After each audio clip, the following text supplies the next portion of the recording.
자, 오늘 우리 2022년 우리 첫 또 새해 예배를 또 말씀을 함께 듣는 시간 갖도록 하겠습니다. 오늘 말씀 창세기 16장 1절부터 우리 14절까지 창세기 16장 1절에서 14절까지 함께 말씀 보도록 하겠습니다. 제가 읽어드릴게요. 아브라함의 아내 사레는 출산하지 못하고 그에게 한 여종이 있으니 애굽 사람이요 이름은 하갈이라. 사레가 아브라함에게 이르되 여호와께서 내 출산을 허락하지 아니하셨으니 원하건대 내 여종에게 들어가라. 내가 혹 그로 말미암아 자녀를 얻을까 하매 아브라함이 사레의 말을 들으니라. 아브라함의 아내 사레가 그 여종 애굽 사람 하갈을 데려다가 그 남편 아브라함에게 첩으로 준 때는 아브라함이 가나안 땅에 거주한 지 10년 후였더라. 아브라함이 하갈과 동침하였더니 하갈이 임신하매 그가 자기의 임신함을 알고 그의 여주인을 멸시한지라. 사레가 아브라함에게 이르되 내가 받는 모욕은 당신이 받아야 옳도다. 내가 나의 여종을 당신의 품에 두었거늘 그가 자기의 임신함을 알고 나를 멸시하니 당신과 나 사이에 여호와께서 판단하시기를 원하노라. 아브라함이 사레에게 이르되 당신의 여종은 당신의 수중에 있으니 당신의 눈에 좋을 대로 그에게 행하라 하매 사레가 하갈을 학대하였더니 하갈이 사레 앞에서 도망하였더라. 여호와의 사자가 광야의 샘물 곧 술김 샘 곁에서 그를 만나 이르되 사레의 여종 하갈아 내가 어디서 왔으며 어디로 가느냐. 그가 이르되 나는 내 여주인 사레를 피하여 도망하나이다. 여호와의 사자가 그에게 이르되 내 여주인에게로 돌아가서 그 수하에 복종하라. 여호와의 사자가 또 그에게 이르되 내가 내 씨를 크게 번성하여 그 수가 많아 셀 수 없게 하리라. 여호와의 사자가 또 그에게 이르되 내가 임신하였은즉 아들을 낳으리니 그 이름을 이스마엘이라 하라. 이는 여호와께서 내 고통을 들으셨음이니라. 그가 사람 중에 들나귀같이 되리니 그의 손이 모든 사람을 치겠고 모든 사람의 손이 그를 칠지며 그가 모든 형제와 대항하여 살리라 하니라.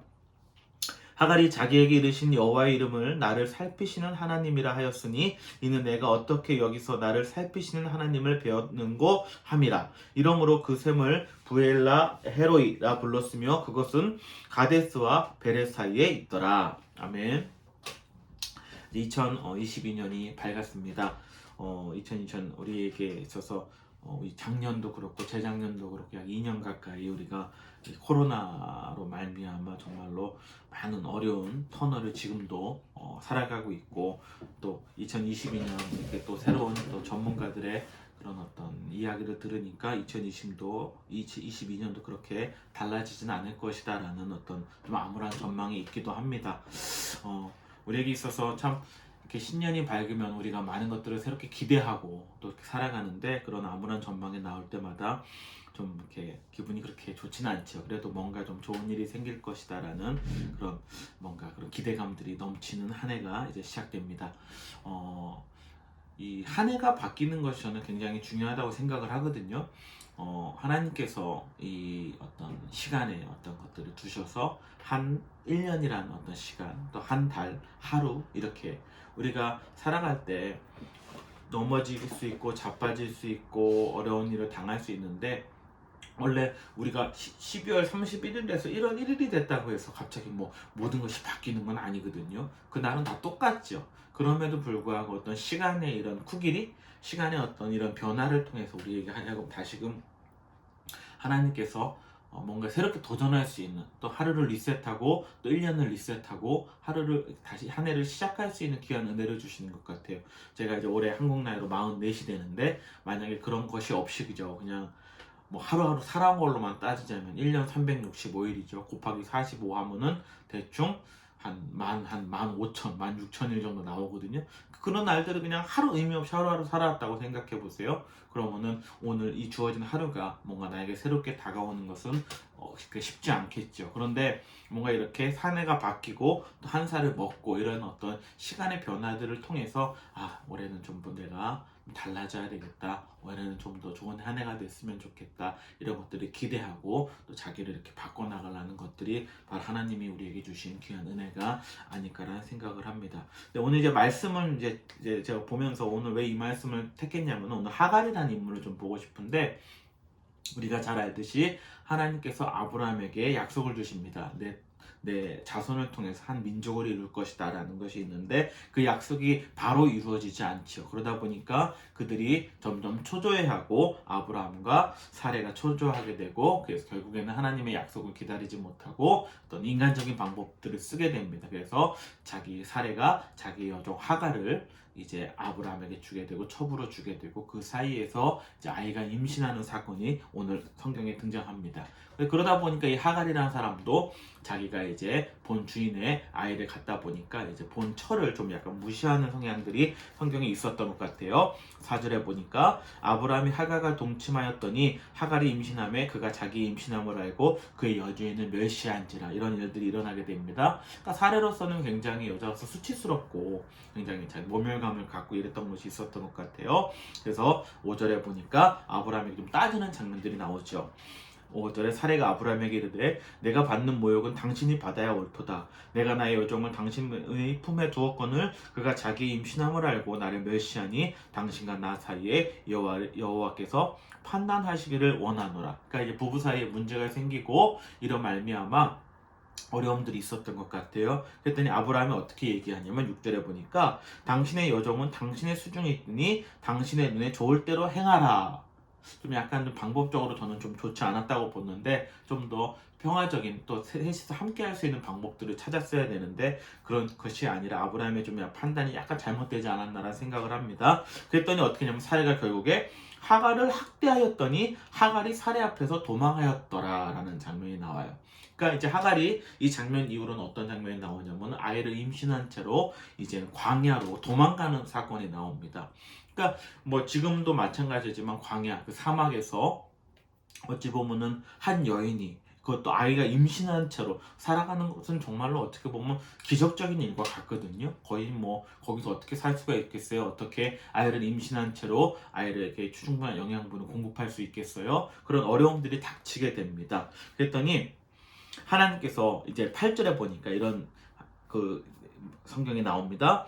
사레의 여종 하갈, 하나님께서 그 하갈을 찾아오세요. 내가 어디서 왔으며 어디로 가느냐? 그가 이르되 나는 내 여주인 사레를 피하여 도망하느니라. 이 장면이 굉장히 중요한데 성경에 보면 제가 이런 장면 굉장히 중요시하게 여기거든요. 내가 하나님을 찾는 경우가 있고 하나님이 먼저 찾아와 주시는 경우가 있거든요. 그러니까 아무래도 이 장면에서는 사레가 굉장히 자기도 억울하고 그런 어떤 부분들이 있다 보니까 그런 어떤 하나님을 아직 찾지 못했던 것 같아요. 그랬더니 하나님께서 그를 먼저 찾아와 주신다라는 거예요. 왜냐면 살아야 되니까, 살려야 되니까.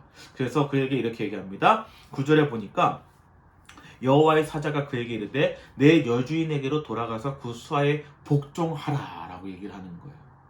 그러니까 지금 하나님께서 우리의 방법들은 자기가 멸시를 받고 그렇게 도망왔으니까 지금 이 자리에서 하나님이 나를 만나 주셨다면 내가 그런 멸시도 받지 않고 내가 남들로부터 무시받지 않고 하나님이시니까 모든 것을 행하실 수 있는 하나님이시니까 나를 좀 더 내가 아이를 잘 낳을 수 있는 형편으로 환경으로 나를 보내주시고 내가 거기서 아이를 낳고 행복하게 살 수 있게 해주십시오. 어찌 보면은 우리 크리스찬들이 기도하는 것들이 이런 거 아닐까요? 하나님을 만나서 내가 하나님을 통해서 내가 어려움과 어떤 고통으로부터 해방받고 그리고 어떤 어려움들로부터 해결을 받아서 내가 조금 지금보다는 좀 더 나은 환경으로 가는 것이 어찌 보면 우리 크리스찬들이 원하고 기도하는 것이 아닐까요? 근데 하나님께서 이 장면에서 누구보다 하갈을 잘 아신다라는 거예요. 그래서 하나님께서는 그런 능력도 충분히 가지고 계십니다. 하갈에게 정말로 지상 낙원과 같은 장소를 마련해 주셔서 거기서 그 아이를 낳고 행복하게 하실 수 있는 능력도 있으심에도 불구하고 오늘 하나님께서는 이 해결 방법을 어떻게 그에게 말씀하시냐면 그에게 이르되 내 여주인에게로 돌아가라 그 수하에 복종하라 그러는 거예요. 쭉 보다 보면 이제 아들을 낳을 것인데 그 수가 번성할 것이다. 그리고 그 아들의 이름을 이스마엘이라고 말씀하시면서 이스마엘의 이름의 뜻이 뭐냐면 11절에 보니까 여호와께서 네 고통을 들었다라는 거예요. 그러니까 하나님께서 내 고통을 아시고 내 고통을 들으셨어. 여기서 들었다라는 것은 그 원어를 보면 그냥 귀로 그냥 들렸다, 메아리로 들렸다라는 게 아니라 정말 체휼할 정도로 아셨다라는 그 누구보다 너의 것들을 내가 내 것처럼 느낀다라는 단어거든요. 그러니까 내가 안다라는 거예요. 그러니까 하나님께서 내 고통을 아신다. 그러면은 당연히 거기에 대한 우리는 그 합당한 해결책을 원하게 되는데 하나님께서는 여기서 거기로 다시 돌아가라는 거예요. 그리고 거기서 살라는 거예요. 여기서 보니까 9절에 보는데 내가 8절에 보니까 하나님께서 질문을 항상 던지시거든요.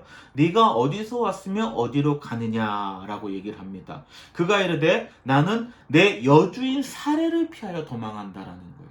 이 하갈이란 여인도 네가 누구냐, 네가 어디서부터 왔느냐라고 얘기할 때 다른 얘기를 하는 것이 아니라 나는 내 여주인 사례, 나의 주인은 사례라라고 얘기를 하거든요. 그러니까 지금 자기의 소속이 있는 거예요. 그리고 하나님께서는 거기서 그냥 무조건 도망쳐서 새로운 좋은 환경으로 보내는 것이 아니라 거기로 돌아가서 거기서 네 여주로부터 멸시를 받고 어려울지 모르지만 거기서 살아가라, 거기서 이겨내라. 그러면서 하나님께서 약속을 주신다라는 거예요. 이것이 어찌 보면은 우리가 크리스찬으로서 살아가면서 가장 어려움을 겪는 우리가 하나님께 어떤 분노하고 이런 부분 중에 하나가 아닌가라는 생각을 합니다. 아까도 말씀드렸듯이 우리는 좀 더 나은 것들을 기대하는데 하나님께서는 그것을 우리에게 허락해 주시지 않는 거예요. 그러면서 내가 늘 너와 함께 한다, 내가 너의 고통을 안다, 이런 얘기를 해주시면서 우리의 환경은 변하지 않고 오히려 더 나쁜 곳으로 갈 수 있다라는 거예요. 근데 하나님께서 그걸 아신다라는 거예요. 2022년 제가 처음에도 말씀을 드렸지만 좀 더 나은 삶을 우리가 기대합니다. 좀 더 우리가 지금보다는 나은 환경을 원할 수 있겠죠.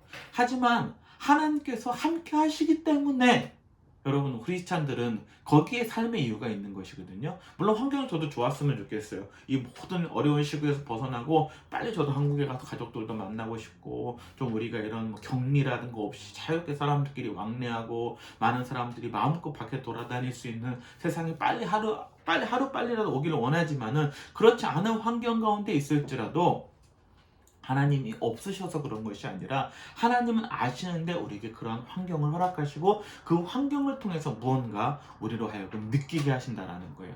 제가 우리 지지난주에 말씀 녹화는 못 드렸지만 창세기 9장에 보니까 그 문둥병, 성경에는 문둥 이제 한센병을 가진 사람 나병 환자가 나오잖아요. 그 나병 환자가 어려움을 겪으면서도 하나님께서 예수님을 만났을 때 이 병을 고쳐주세요 얘기하는 것이 아니라 그 하나님한테 원하시면 당신이 고칠 수 있습니다라고 하면서 자기의 모든 고통과 아픔을 하나님께 원망으로 토로하고 고쳐주세요라고 토로하는 것이 아니라 그분을 인정을 하면서 그분이 원하신다면 이 병이 고침받기 원합니다라고 나아가는 어떤 그 환자의 모습을 봤잖아요. 그 환자가 얼마나 고통받았겠어요. 하지만 그 고통 가운데 그 고통의 시련들을 통해서 하나님을 원망하는 시간들도 있을 것이고 여러 가지 있었겠지만 그런 것들을 통해서 결국엔 하나님을 인정하는 부분들로 나아가게 되는 그 환자의 모습을 우리가 함께 지켜보지 않았습니까? 바로 저는 지금 우리에게 주어진 시간들이 어찌 보면 그러한 시간들이 되지 않을까? 하나님께서 그 멸시와 그 무시받는 곳으로 다시 들어가라고 말씀하십니다. 그리고 그곳에서 견디고 이겨내라. 내가 너와 함께한다. 내가 너의 고통을 들었다라고 말씀하십니다. 여러분 우리가 성경에서 지혜를 얘기하잖아요. 우리가 시편 1편에도 있지만 우리 복 있는 사람들은 지혜, 악인의 꾀를 따르지 않는다라고 성경은 시편 1편이 얘기하거든요. 그럼 지혜와 꾀를 구별해야 됩니다.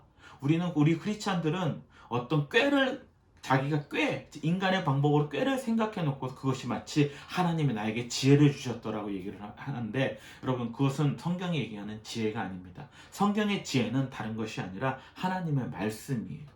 하나님이 그곳으로 들어가라.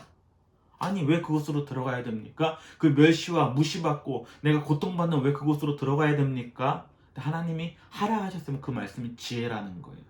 왜 지혜롭게 산다는 것은 무엇입니까? 어떤 것들을 요리조리 피해서 살아가는 것이 아니라 그 말씀을 묵묵하게 지키고 살아가는 게 지혜롭게 살아간다는 말씀이라는 거예요. 오늘 이 하갈, 이스마엘 우리는 뭐 이것을 통해서 뭐 중동 전쟁이 일어나고 여러 가지 뭐 이후의 것들을 얘기를 하지만은 그것은 제쳐놓고 오늘 하갈을 향한 하나님의 마음만 봤을 때는 네가 지혜롭게 살길 원한다라는 거예요. 그 지혜는 지금의 어려움을 피하는 것이 아니라 그곳에서 묵묵하게 너의 삶을 살아내라 라고 말씀을 하는 것입니다.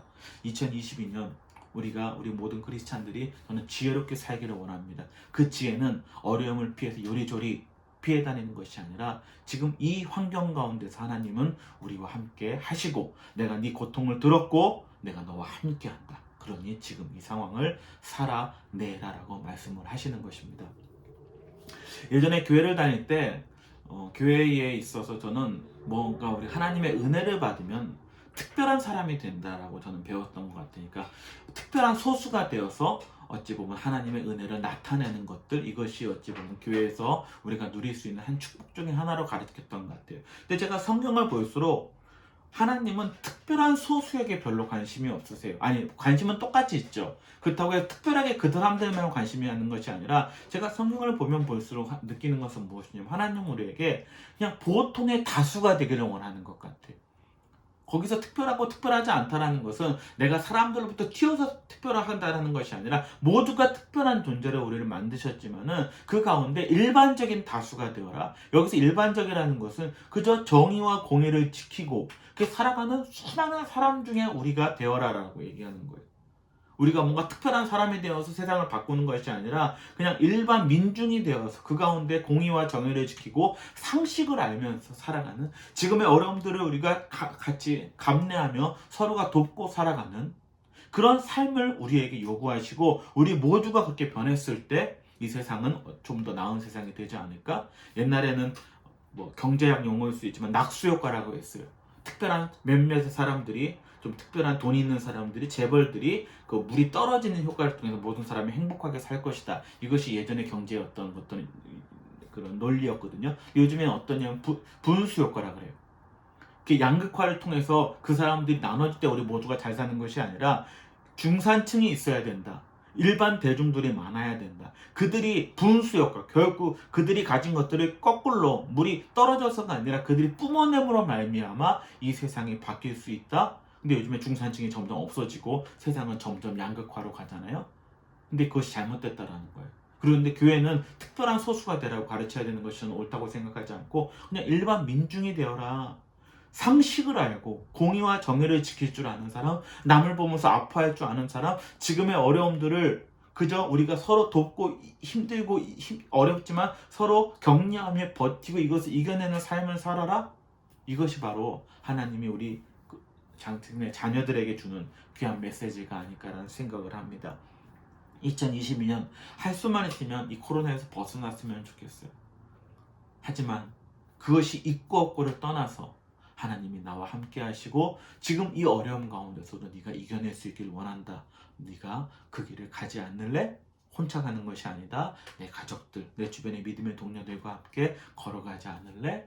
그래서 그 삶을 잘 이겨낼 수만 있다면 우리가 누구보다 더 강한 자들, 더 남을 바라볼 수 있는 사람들, 그렇게 분수 효과로 세상을 바꿀 수 있는 수많은 대중이 하나로서, 민중이 하나로서 우리가 살아갈 수 있지 않을까라는 생각을 갖게 됩니다. 올해 한 해 우리 더 열심히 산다는, 너무 더 열심히 사시는 분들에게 더 열심히 살라는 말이 참, 일본말 중에 제가 간바떼구다사 이런 말 제일 싫어하거든요. 열심히 살려는 말 싫어하는데 때로는 뭐 좀 화도 내고 그래도 관계없습니다. 그래도 2022년 좀 웃을 수 있는 삶, 남들과 더불어 그래도 좀 미소 지을 수 있는 삶을 살기를 간절히 바라는 마음에 오늘 말씀을 전합니다. 여러분 화이팅 하시고요. 또 우리가 한 주 동안 또 올해 한 해 승리할 수 있는 귀한 한 해를 살았으면 좋겠습니다. 기도하겠습니다.